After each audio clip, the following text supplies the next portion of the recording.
Bismillahirrahmanirrahim. Assalamualaikum warahmatullahi wabarakatuh.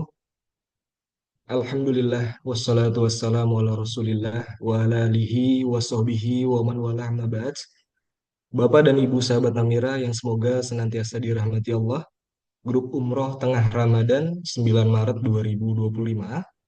Alhamdulillah pada sore hari ini kita dapat berkumpul dalam kajian pra keberangkatan sesi 2 yang insya Allah akan disampaikan oleh Ustadz Muawiyah Firdaus Sansi. Alhamdulillah beliau telah hadir bersama kita dengan tema Bekal Perjalanan Terbaik.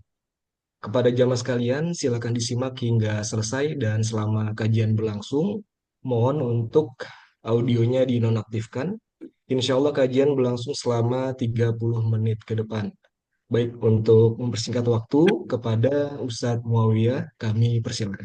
Jazakallah khairan atas waktunya. Bismillahirrahmanirrahim. Assalamualaikum warahmatullahi wabarakatuh. Waalaikumsalam. Alhamdulillahirabbil alamin wa bihi nasta'in ala umuri dunya waddin. Wassalatu wassalamu ala nabiyyina wa habibina wa maulana Muhammadin wa ala alihi wa ashabihi ajma'in. Qala Allah ta'ala ya ayyuhalladzina amanu taqullaha haqqa tuqatih wa la tamutunna illa wa antum muslimun. Amma ba'du fa inna asdaqal hadithi kitabullah wa khairul hadi Muhammadin sallallahu alaihi wasallam. وشر الأمور محدثاتها وكل محدثة بدعة وكل بدعة ضلالة وكل ضلالة في النار. Para jamaah yang dimuliakan Allah Subhanahu wa taala, apa kabarnya pada hari ini? Semoga Allah senantiasa menjaga jamaah semua, melindungi jamaah semua dan memberikan rahmat dan juga keberkahan untuk kita semua. Pertama-tama tentunya mari kita memanjatkan puji dan syukur kita kepada Allah Subhanahu wa taala atas rahmat dan karunia yang Allah Subhanahu wa taala berikan. Alhamdulillah pada hari ini kita bisa bertemu kembali dan kita bertemu di waktu yang baik ya, di bulan yang terbaik yaitu bulan Ramadan. Sebagaimana kemarin sudah kami sampaikan di pertemuan sebelumnya bahwa bulan Ramadan adalah bulan yang penuh dengan keberkahan di mana Allah Subhanahu wa taala menurunkan keberkahan dan rahmatnya dan juga paling banyak mengampuni hambanya di bulan ini. Maka tentu ini harus kita syukuri jamaah sekalian. Kita harus bersyukur kepada Allah Subhanahu wa taala kita masih bertemu dengan bulan Ramadan karena belum tentu di waktu-waktu selanjutnya kita akan bertemu lagi dengan bulan yang mulia ini. Maka oleh karena itu hal yang harus kita lakukan ketika berada di bulan Ramadan adalah banyak bersyukur kepada Allah Subhanahu wa taala, bukan hanya dengan lisan saja tapi harus dengan pembuktian. Ya, syukur kita itu bukan hanya di lisan saja, tapi harus dengan pembuktian, yaitu dengan beramal soleh, memanfaatkan waktu yang kita miliki selama di bulan Ramadan ini. Kemudian jamaah sekalian, salawat dan salam semoga tercurahkan kepada Rasul kita, Nabi kita Muhammad Sallallahu Alaihi Wasallam, kepada keluarganya dan juga kepada para sahabatnya, ya, dan orang-orang yang senantiasa mengikuti sunnah beliau, ajaran beliau, tanpa menyelisihinya sampai hari kiamat kelak.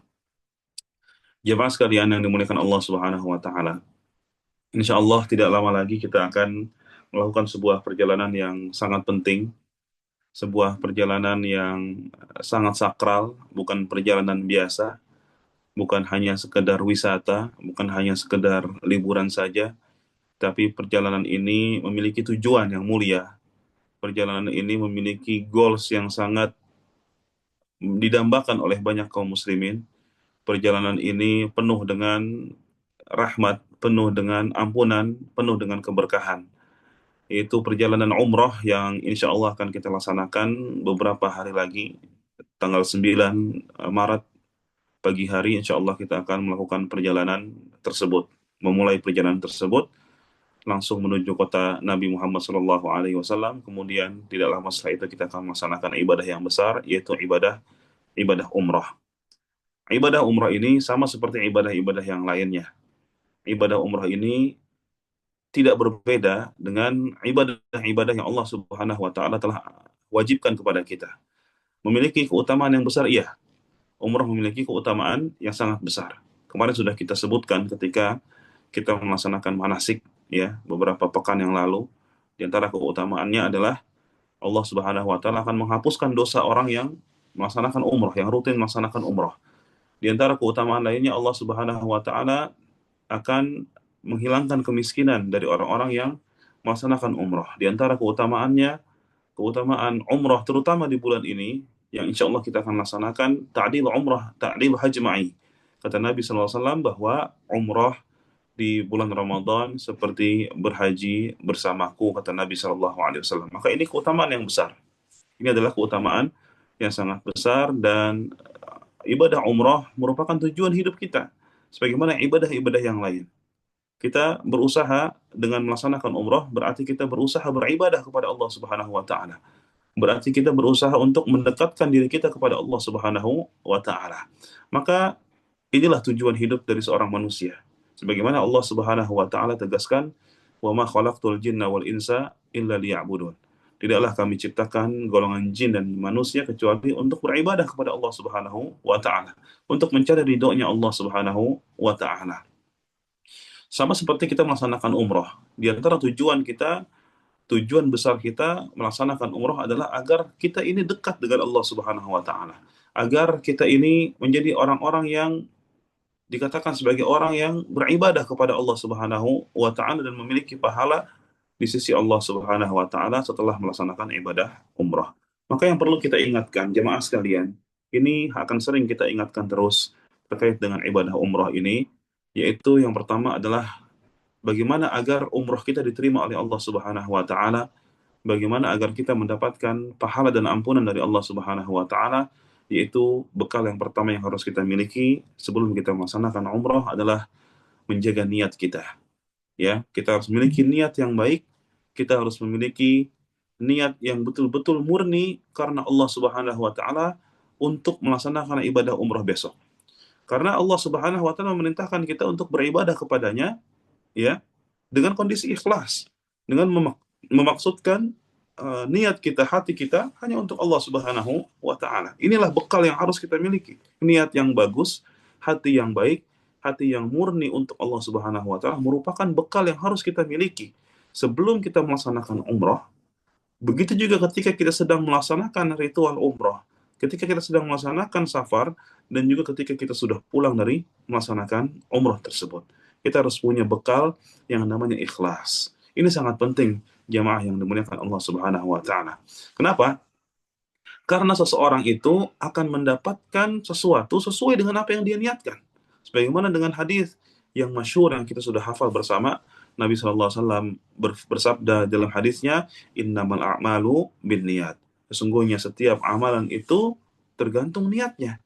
Jadi amalan apapun, mau umroh kek, mau haji kek, mau sholat, mau puasa, mau lain sebagainya, itu tergantung niatnya. Kata Nabi SAW, "Wa innama likulli imri'in ma nawa." Dan sesungguhnya setiap orang itu akan mendapatkan sesuai apa yang dia niatkan. Ya, dia akan mendapatkan sesuai dengan apa yang dia niatkan. Ini sangat penting. Seolah-olah Allah Subhanahu wa taala mengatakan kepada kita, ibadah apapun terserah, yang penting niatnya. Kalau ibadah itu besar, niatnya tidak karena Allah, maka tidak akan menjadi besar ibadah tersebut, bahkan menjadi sia-sia. Tapi kalau ibadah tersebut adalah ibadah yang kecil, tapi niatnya karena Allah Subhanahu wa taala, maka itu besar nilainya di sisi Allah Subhanahu wa taala. Inilah niat. Sangat penting sekali kita memiliki niat yang bagus. Bahkan begitu pentingnya niat ini, jemaah yang dimuliakan Allah Subhanahu wa taala. Rasul kita mengingatkan kepada kita, ada orang-orang yang mereka akan diazab oleh Allah Subhanahu wa taala.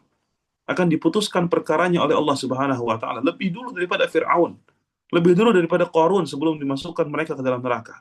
Di antaranya mereka adalah orang-orang yang tidak ikhlas dalam beramal.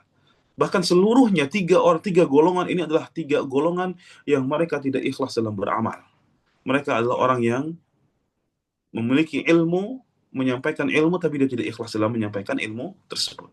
Kemudian ada orang yang bersedekah, tapi dia tidak ikhlas dalam bersedekahnya. Kemudian ada orang yang berjihad di jalan Allah Subhanahu wa taala, tapi dia tidak ikhlas dalam jihadnya di jalan Allah Subhanahu wa taala. Maka seluruh amalan-amalan yang mereka lakukan ini tidak ada nilainya di sisi Allah Subhanahu wa taala.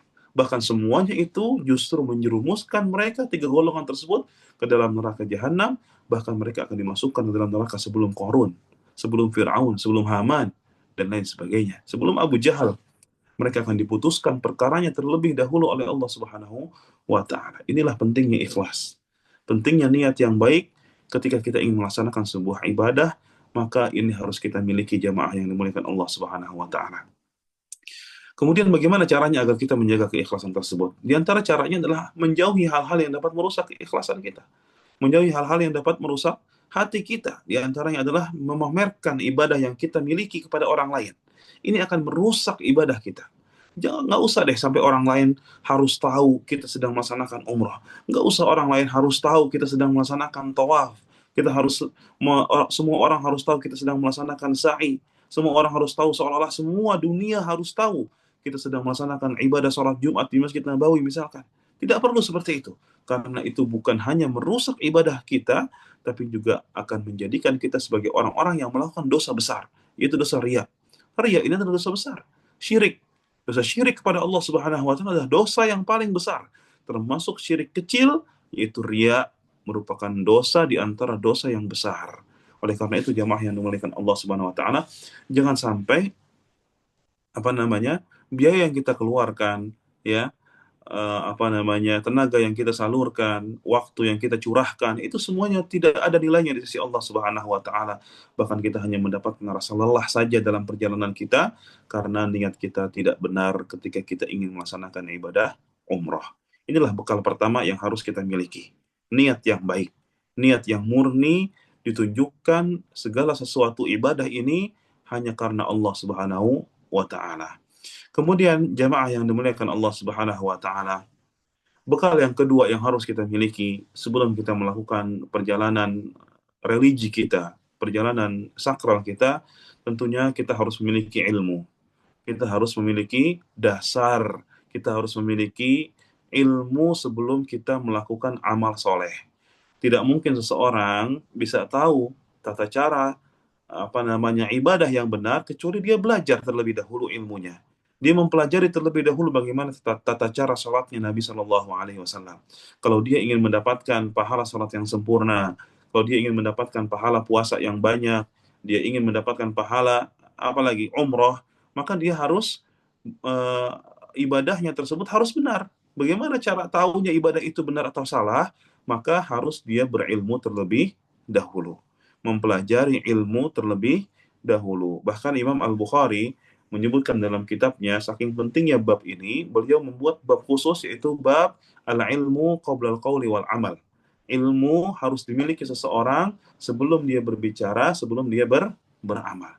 Kemarin alhamdulillah kita sudah mengkaji terlebih dahulu sebelum kita melaksanakan ibadah umroh. Kita mengkaji dalam manasik umroh kemarin di Jakarta, ya.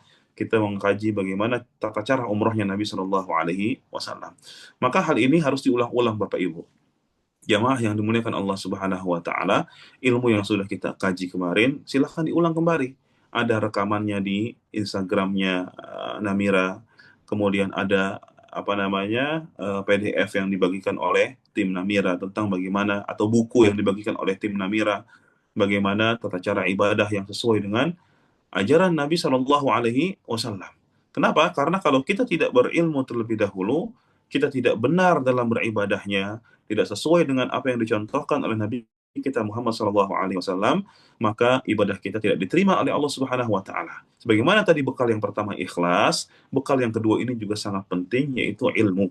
Ya, ikhlas itu kaitannya dengan Allah Subhanahu Wa Taala, ilmu ini kaitannya dengan tata cara ibadah kita kepada Allah Subhanahu Wa Taala. Bahkan Allah Subhanahu Wa Taala mengajarkan kita sebelum meminta ampun kepada Allah Subhanahu Wa Taala, maka pelajari terlebih dahulu. Allah Subhanahu wa taala berfirman apa? Fa'lam annahu la ilaha illallah wastaghfir li dzambik. Ketahuilah, belajarlah terlebih dahulu, berilmulah terlebih dahulu tentang kalimat tauhid, tentang kalimat la ilaha illallah, baru setelah itu meminta ampun kepada Allah Subhanahu wa taala. Bagaimana kita mau meminta ampun kepada Allah Subhanahu wa taala sedangkan kita tidak mengenal Allah Subhanahu wa taala? Bagaimana kita mau diampuni dosa-dosanya oleh Allah Subhanahu wa taala sedangkan kita tidak tahu bahwasanya Allah itu Maha Pengampun? Maka oleh karena itu Allah Subhanahu wa taala menyuruh kita, memerintahkan kita untuk pelajari terlebih dahulu, berilmu terlebih dahulu, ya. Berilmu terlebih dahulu tentang Allah Subhanahu wa taala, baru setelah itu engkau akan meminta kepada Allah Subhanahu wa taala. Ini kita praktekkan, ini kita tetapkan di semua lini jamaah yang dimuliakan Allah Subhanahu wa taala, di semua lini ibadah.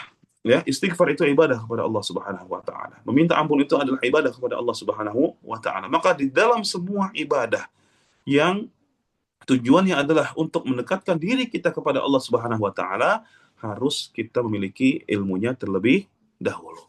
Kalau tidak tahu ilmunya, bagaimana kita mau beribadah dengan cara yang benar? Bagaimana kita mau memenuhi syarat diterimanya ibadah, yaitu ibadah sesuai dengan yang dicontohkan oleh Nabi kita Shallallahu Alaihi Wasallam. Kita harus punya ilmunya terlebih dahulu. Bagaimana kita bisa berdoa dengan benar, baik itu ketika di tawaf atau ketika sa'i nanti. Bagaimana bacaan sholat sunnah setelah melaksanakan tawaf, bagaimana bacaan ketika di sofa, bagaimana bacaan ketika di marwah, kita harus pelajari terlebih dahulu. Walaupun nanti ketika prakteknya kita belum hafal, ya ketika bimbingan dari tour leader di depan, tidak ada masalah. Yang jelas kita mencoba terlebih dahulu, kita berilmu terlebih dahulu sebelum beramal. Ini yang kedua. Yang ketiga, jamaah yang dimuliakan Allah Subhanahu wa taala, bekal yang sangat penting, bekal yang sangat bermanfaat yang harus kita miliki sebelum kita melaksanakan ibadah umrah atau kita melakukan perjalanan tanggal 9 nanti adalah bekal takwa kepada Allah Subhanahu wa taala. Hendaknya kita senantiasa bertakwa kepada Allah Subhanahu wa taala. Allah Subhanahu wa taala perintahkan kita untuk bertakwa kepadanya. Ya ayyuhalladzina amanu ittaqullaha haqqa tuqatih. Wahai orang-orang yang beriman, bertakwalah kalian kepada Allah Subhanahu wa taala dengan sebenar-benarnya takwa. Bukan cuma takwa yang main-main, tapi kata Allah Subhanahu wa taala dengan sebenar-benarnya takwa. Apa itu takwa? Para ulama mendefinisikan takwa itu adalah anta amala bi taatillah ala nurim minallah tarju thawaballah wa anta truka ma'siyatallah ala nurim minallah takhafu iqaballah. Yaitu engkau eh, mengamalkan amal soleh, ketaatan kepada Allah Subhanahu wa taala berdasarkan ilmu, yaitu berdasarkan cahaya Allah, yaitu ilmu, yaitu Al-Qur'an dan hadis Nabi Shallallahu alaihi wasallam. Jadi kita melaksanakan ketaatan-ketaatan kepada Allah Subhanahu wa taala. Semua perintah Allah Subhanahu wa taala kita coba untuk laksanakan semampu kita. Karena kata Allah Subhanahu wa taala, "Fattaqullaha mastata'tum." Bertakwalah kepada Allah Subhanahu wa taala semampu kalian. Jadi kita melaksanakan ketaatan kepada Allah, semua perintah yang Allah Subhanahu wa taala perintahkan, baik melalui firman di dalam Al-Qur'an ataupun melalui hadis Nabi-Nya Shallallahu Alaihi Wasallam, perintah tersebut hendaknya kita berusaha untuk melaksanakan semua sesuai kemampuan kita. Tapi kalau tidak mampu tidak ada masalah. Contoh orang yang haji deh. Allah perintahkan kita haji atau tidak. Kalau orang yang mampu maka dia wajib berhaji. Kalau dia tidak berhaji maka dia berdosa. Kalau dia mampu untuk umroh maka dia wajib berumroh. Kalau dia tidak melaksanakan umroh maka dia berdosa. Tapi orang yang tidak mampu, apakah wajib melaksanakan haji ataupun umroh? Tidak. Inilah kasih sayang Allah Subhanahu wa taala dalam menjalankan ketaatan kepadanya, maka kata Allah, fattaqullaha mastata'tum. Bertakwalah kepada Allah Subhanahu wa taala semampu kalian. Yang kedua, definisi takwa yaitu adalah meninggalkan seluruh larangan Allah Subhanahu wa taala. Ya, meninggalkan seluruh larangan Allah Subhanahu wa taala, bukan semampunya tapi seluruhnya. Secara total kita meninggalkan apa saja yang dilarang Allah Subhanahu wa taala, tentunya yang sudah kita pelajari baik itu dari Al-Qur'an maupun dari hadis-hadis Nabi Shallallahu alaihi wasallam, ya. Semua yang dilarang tidak boleh kita lakukan. Tidak ada alasan bagi seseorang untuk meninggalkan larangan Allah Subhanahu wa taala, tidak ada alasan. Oh, saya nggak mampu Ustaz untuk tidak makan daging babi. Kenapa tidak mampu? Saya nggak suka daging yang lain. Nggak mungkin. Kalau tidak suka makan daging, masih ada telur. Masih ada makanan-makanan yang lain yang tidak atau yang bisa menopang kehidupan antum. Ya, Ustaz, saya tidak bisa meninggalkan khamar. Kenapa tidak bisa meninggalkan khamar? Awalnya bagaimana engkau bisa meminum khamar tersebut? Bukan alasannya tidak bisa untuk meninggalkan, tapi karena tidak mau, dia tidak meninggalkan kemaksiatan tersebut. Jadi alasannya bukan tidak mampu. Bukan lagi tidak mampu, tapi mau atau tidak dia meninggalkan kemungkaran tersebut. Inilah takwa jamaah yang dimuliakan Allah Subhanahu wa taala, yaitu menjalankan perintah Allah Subhanahu wa taala dan menjauhi larangan Allah Subhanahu wa taala. Ini simpelnya takwa. Nah, bertakwa ini harus kita lakukan di dalam perjalanan kita nanti. Ya, jangan sampai selama kita dalam perjalanan kita melakukan kemaksiatan. Jangan sampai di pesawat misalkan kita bermaksiat kepada Allah Subhanahu wa taala. Kita mendengarkan musik, kita mendengarkan atau melihat tontonan-tontonan yang tidak seharusnya, atau ketika sedang dalam perjalanan kita gibahin orang lain, kita membahas kejelekan orang lain dan seterusnya. Ini adalah hal-hal yang dilarang oleh Allah Subhanahu wa taala. Jangan sampai hal-hal yang dilarang justru kita lakukan, dan hal-hal yang harusnya kita lakukan kita tinggalkan. Contoh misalkan ketika kita melakukan perjalanan, kita memasuki waktu sholat. Maka wajib hukumnya kita untuk melaksanakan sholat 5 waktu. Ya, adapun sholat sunnah maka tidak harus dilakukan. Ketika kita dalam perjalanan sekalipun, dalam safar sekalipun, harus kita melaksanakan ibadah yang satu ini, yaitu sholat kepada Allah Subhanahu wa Ta'ala. Melaksanakan sholat untuk Allah Subhanahu wa Ta'ala. Tidak boleh kita tinggalkan. Ini adalah bagian dari ketakwaan kita kepada Allah Subhanahu wa Ta'ala. Dan Allah Subhanahu wa Ta'ala perintahkan itu. Kemudian apa sih? Kenapa harus bertakwa? Karena dengan bertakwa kepada Allah Subhanahu wa taala, insya Allah semua urusan kita akan dimudahkan Allah Subhanahu wa taala. Banyak keuntungan-keuntungan bagi orang-orang yang bertakwa kepada Allah Subhanahu wa taala.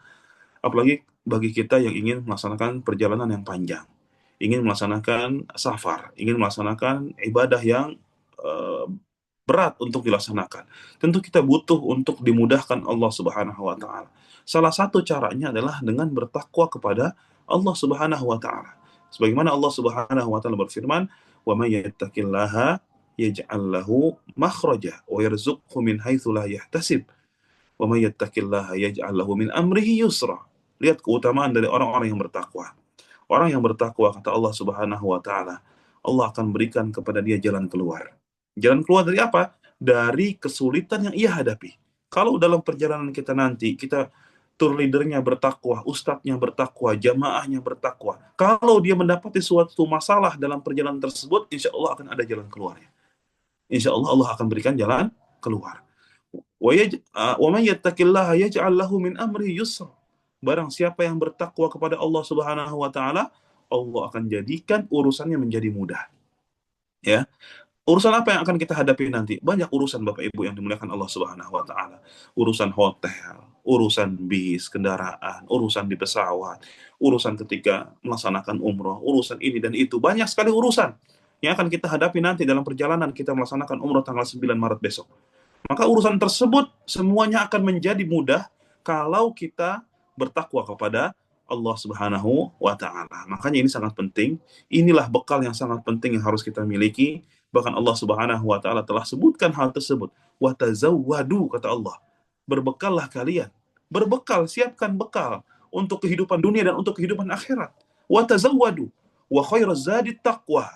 Dan sebaik-baik bekal yang dimiliki oleh manusia untuk mengarungi kehidupan dunianya atau untuk mengarungi kehidupan akhiratnya adalah bekal takwa kepada Allah Subhanahu wa taala. Tidak ada yang lain. Inilah bekal terbaik. Bekal terbaik yang dimiliki oleh manusia yang harus dia siapkan ya untuk kehidupan dia, untuk perjalanan umroh kita nanti adalah bekal takwa kepada Allah Subhanahu wa taala. Oleh karena itu jamaah sekalian, kata Nabi sallallahu alaihi wasallam, ittaqillaha haitsu ma kuntah.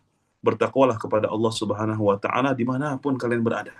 Baik itu dalam kondisi sendiri, di pesawat, di bandara, di hotel, di masjid, di tempat umum, di tempat ramai, di tempat sepi. Allah Subhanahu wa taala perintahkan kita untuk bertakwa kepadanya. Rasulullah SAW perintahkan kita, wasiatkan kita, usikum, kata Nabi SAW, aku wasiatkan kalian untuk bertakwa kepada Allah Subhanahu wa taala dimanapun kalian berada. Ya, dimanapun, baik itu di Indonesia sebelum kita berangkat, ketika kita sedang berangkat ke sana, ketika kita sedang dalam pesawat, kita bertakwa kepada Allah Subhanahu wa taala, kita jalankan perintah Allah Subhanahu wa taala, kita jauhi larangan-larangan Allah Subhanahu wa taala, maka insya Allah perjalanan kita akan menjadi mudah. Kemudian jamaah yang dimuliakan Allah Subhanahu wa taala, bekal yang keempat yaitu bekal sabar. Kita harus punya rasa sabar yang besar. Ya, kita harus memiliki sifat sabar ini. Kenapa? Karena besok kita akan melaksanakan sebuah perjalanan, ya, perjalanan yang panjang. Kata Nabi SAW, as-safar qit'atun minal adab. Bahwa safar itu, perjalanan panjang itu adalah sepenggal azab. Artinya apa? Akan ada azab, akan ada kesulitan, siksaan bagi orang-orang yang sedang melaksanakan safar. Sebutkan orang-orang yang akan melaksanakan safar atau orang-orang yang sedang safar, dia akan terhalang dari makanan yang dia sukai. Dia akan terhalang dari minuman yang dia sukai. Dia akan terhalang dari tempat tidur yang dia sukai. Artinya akan mendapati ketidaknyamanan ketika safar. Maka oleh karena itu, ketika kita mendapati ketidaknyamanan ini, hendaknya kita bersabar. Kita bersabar menghadapi hal tersebut. Dan Allah Subhanahu wa taala berjanji akan membersamai orang yang sabar. Innallaha ma'as sabirin. Sungguhnya Allah Subhanahu wa taala bersama orang-orang yang sabar. Jadi ketika kita mendapati kesulitan dalam safar, ya semoga tidak terjadi banyak kesulitan. Mungkin ada beberapa kesulitan yang akan kita hadapi. Sabar, ya, bersabarlah karena Allah Subhanahu wa taala akan bersama orang-orang yang sabar, karena Allah Subhanahu wa taala akan menyiapkan ganjaran yang besar bagi orang-orang yang sabar. Innama yuwaffas sabiruna ajrahum bighairi hisab.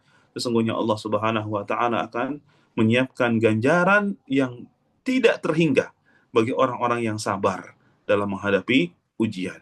Jadi sabar itu memang Bapak Ibu yang dimuliakan Allah Subhanahu wa taala adalah sifatnya seorang mukmin, ya. Bahkan Rasulullah SAW sampai takjub dengan sifat orang mukmin yang satu ini. Kata Nabi SAW, in asabatu sarra syakar. Kalau seorang mukmin itu dia mendapatkan kebaikan, dia bersyukur. Wa in asabatu dharra sabar, fakana khairan lahu.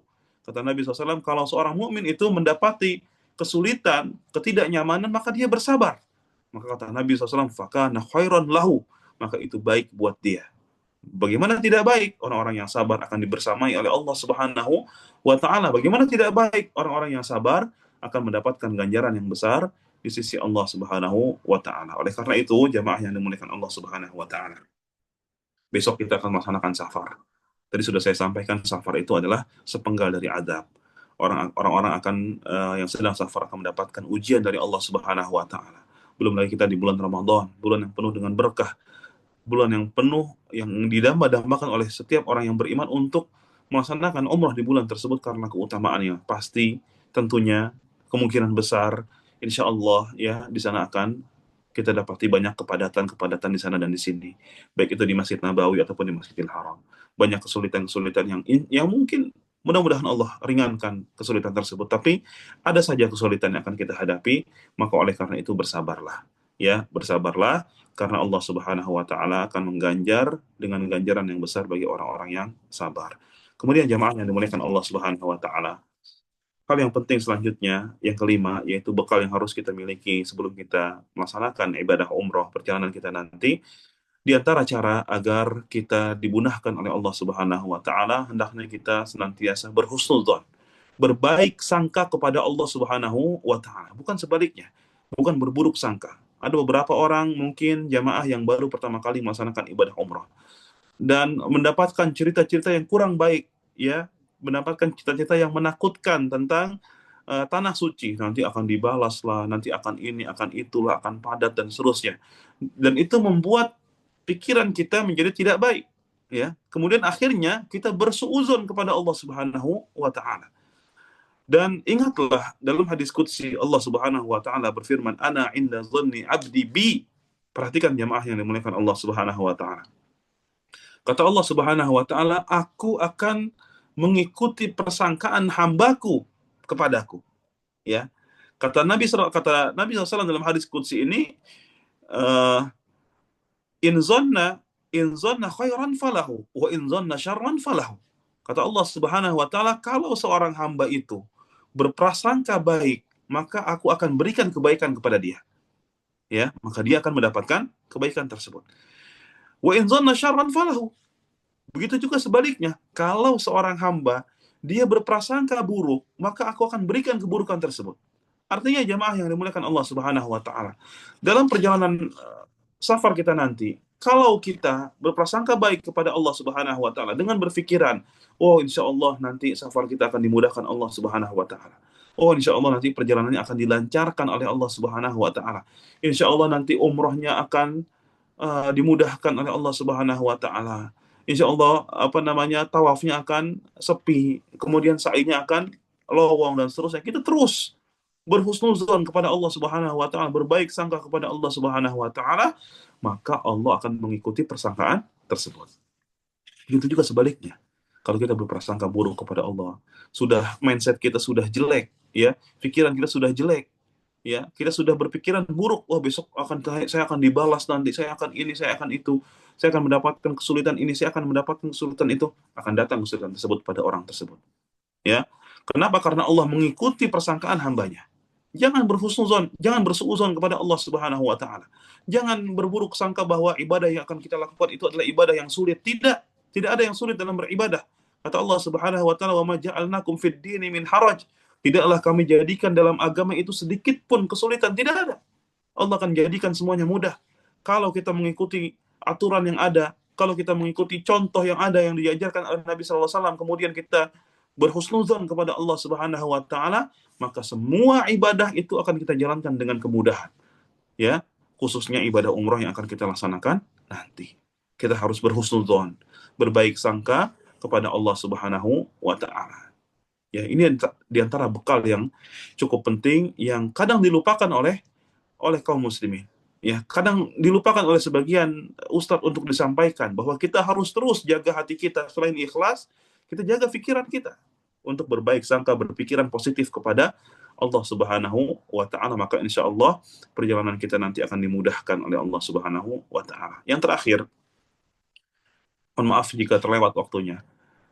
Yang terakhir, jamaah yang dimuliakan Allah Subhanahu wa taala, bekal yang harus kita siapkan sebelum kita melakukan perjalanan umroh, perjalanan safar ini, yaitu hendaknya kita sering-sering membantu orang lain.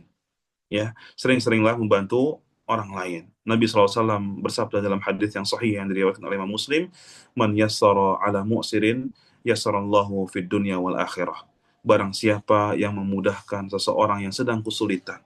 Artinya ada orang yang sulit, ada orang yang sedang kesulitan, kita bantu, baik itu di pesawat, baik itu di Masjid Nabawi, baik itu di kota Madinah, ataupun di kota Mekah. Ketika kita melihat ada orang, saudara kita yang mendapatkan kesulitan, terutama teman satu grup kita, teman satu rombongan kita mendapatkan kesulitan, kita bantu. Apa susahnya kita membantu orang lain? Apa susahnya kita meringankan kesulitan orang lain? Ataupun misalkan jamaah lain, grup lain yang mendapatkan kesulitan. Mungkin di imigrasi kita melihat ada ibu-ibu yang tidak mengerti caranya. Kita melihat mungkin di X-ray, di pemeriksaan ada orang-orang yang tidak mengerti, yang kesulitan, kita bantu. Kenapa? Karena Allah Subhanahu wa taala akan memudahkan orang tersebut di dunia dan di akhirat. Yassarallahu lahu fid dunya wal akhirah. Allah akan memudahkan dia, memudahkan orang yang membantu ini baik itu di dunia ataupun di akhirat. Ya. Di akhir hadis Nabi SAW mengatakan apa? Wallahu fi aunil abdi maka al abdu fi auni akhihi. Allah Subhanahu wa taala itu senantiasa akan membantu hambanya bila mana hambanya tersebut membantu orang lain, membantu saudaranya. Ya, Allah Subhanahu wa taala akan membantu seorang hamba, akan membantu hamba tersebut bila mana hambanya ini sering atau selalu membantu saudaranya. Oleh karena itu jamaah yang dimuliakan Allah Subhanahu wa taala, kalau kita ingin safar kita nanti dimudahkan Allah Subhanahu wa taala, maka cobalah untuk membantu orang lain. Bantu ustadz jika dalam kondisi yang mungkin sibuk dan seterusnya. Bantu mutawif yang mungkin dalam kondisi yang dia harus butuh bantuan. Bantu sesama jamaah jika mereka mendapatkan kesulitan, apalagi kita sekamar nanti dengan orang-orang yang baru, ya. Mungkin ada yang sepuh di antara kita, ada yang berumur di antara kita. Kita bantu, ya. Kita bantu dia. Kenapa? Karena Allah Subhanahu wa taala, kita juga mengharapkan pahala dari Allah Subhanahu wa taala, kita juga mengharapkan Allah Subhanahu wa taala akan membantu kita. Toh walaupun misalkan nantinya Ustaz saya nggak punya kesulitan kok, ya alhamdulillah antum nggak ada kesulitan di dunia. Tapi siapa yang menjamin antum tidak memiliki kesulitan di akhirat? Siapa yang menjamin kita akan mendapatkan kemudahan terus kemudahan di akhirat? Tidak ada yang bisa menjamin.